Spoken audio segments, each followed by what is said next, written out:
Welcome to the Frenchguru channel. Today நம்ம பார்க்க போற lesson French overview in Tamil. French languageல என்னென்ன விதமான grammar இருக்கு, என்னென்ன விதமான properties இருக்கு அப்படின்றத பத்தி நம்ம முழுசா இந்த வீடியோல பார்க்க போறோம். வாங்க friends lessonக்குள்ள போலாம். First one, French languageல ரெண்டு விதமான nouns இருக்கு. அந்த nouns ரெண்டு விதமா டிவைட் பண்ணிருக்காங்க. ஒன்னு masculine, இன்னொன்னு feminine.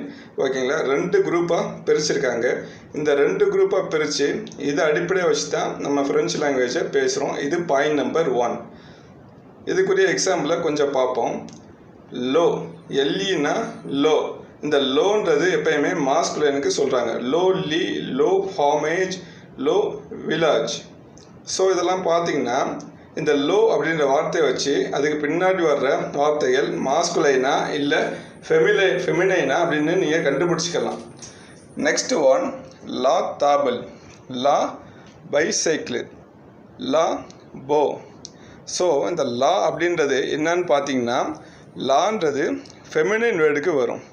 சரிங்களா? லான்றது ஃபெமினைனுக்கும் லோ அப்படின்றது மாஸ்குலைனுக்கும் வரும்ன்றதை மறந்துடாதீங்க.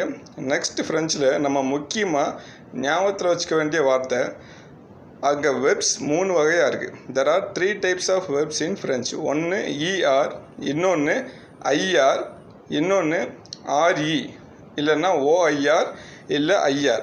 சரிங்களா? ஸோ வாங்க பார்ப்போம். First one நஜே.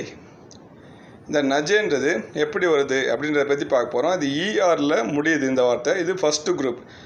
ஜோ நாஜ், ஜோ நஜே, ஜோ நஜோஹே. ஸோ பார்த்தீங்கன்னா இது ஃபர்ஸ்ட் டைப் வேர். செகண்ட் ஒன்றுக்கு ஃபினிஷ் அப்படின்னு வருது. ஃபினிஷ்னா இது செகண்ட் விதமான வேர். எதை வச்சு செகண்டுன்னு சொல்கிறேன்னா இது IR அப்படின்ற எண்டிங்கில் முடியுது. ஜோ ஃபினி, ஜோ ஃபினிஷே, ஜோ ஃபினிஹே. சரிங்களா? ஸோ இது செகண்ட் டைப்பான வெர்பு குரூப்னு சொல்கிறோம்.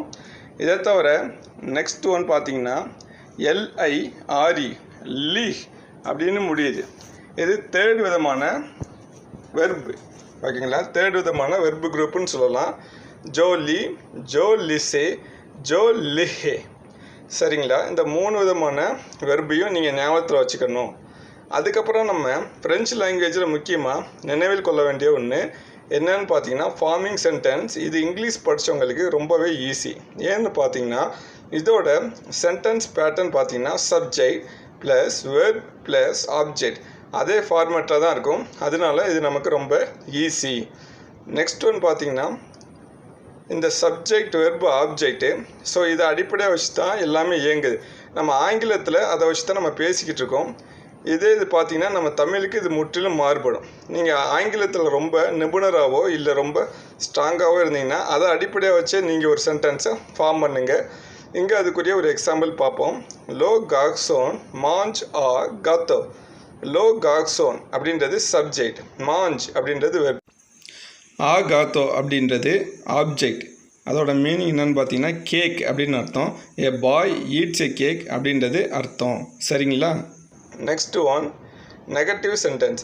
நெகட்டிவ் சென்டென்ஸ் எப்படி நம்ம ஃப்ரெஞ்சு லாங்குவேஜில் பண்ணோம்னா நோ பா அப்படின்னு பண்ணுவோம். சரிங்களா? நோ பான்ற வார்த்தையை ஆட் பண்ணுவோம்.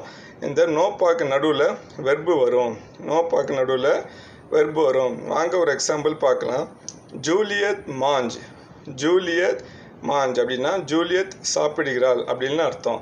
ஜூலியட் நோ மாஞ்சுப்பா, ஜூலியட் நோ மாஞ்சுப்பா. இந்த இடத்துல நோக்கும் பாக்கும் நடுவில் மாஞ்சு இருக்கு. நோக்கும் பாக்கு நடுவில் மாஞ்சு இருக்கு. இப்படித்தான் ஒரு சென்டென்ஸை நெகட்டிவாக உருவாக்கணும். அதுக்கப்புறம் ஃப்ரெஞ்சு லாங்குவேஜில் நம்ம முக்கியமாக பயன்படுத்துகிற வார்த்தை என்னன்னு பார்த்தீங்கன்னா ஃப்ரெண்ட்ஸ் லைசோன். லைசோன் அப்படின்னா நம்ம தமிழில் சொல்கிறோம்ல கூட்டெழுத்து, அதுதான் அந்த லைசோன். இதுக்குரிய எக்ஸாம்பிள் பார்க்கலாம்.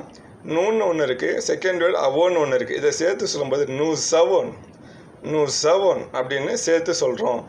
அதுக்கப்புறம் முக்கியமான பண்பு என்னன்னு பார்த்தீங்கன்னா இது ரொம்ப கன்ஃபியூஸ் பண்ணக்கூடியது. ஃப்ரெஞ்சு லாங்குவேஜில் சைலன்ஸ் வேர்ட்ஸ் நிறைய இருக்குது. உதாரணமாக ஒரு வார்த்தையோட முடிவில் HSGDPTX இந்த எழுத்துக்கள்லாம் வந்துச்சுன்னா அது சைலண்ட்.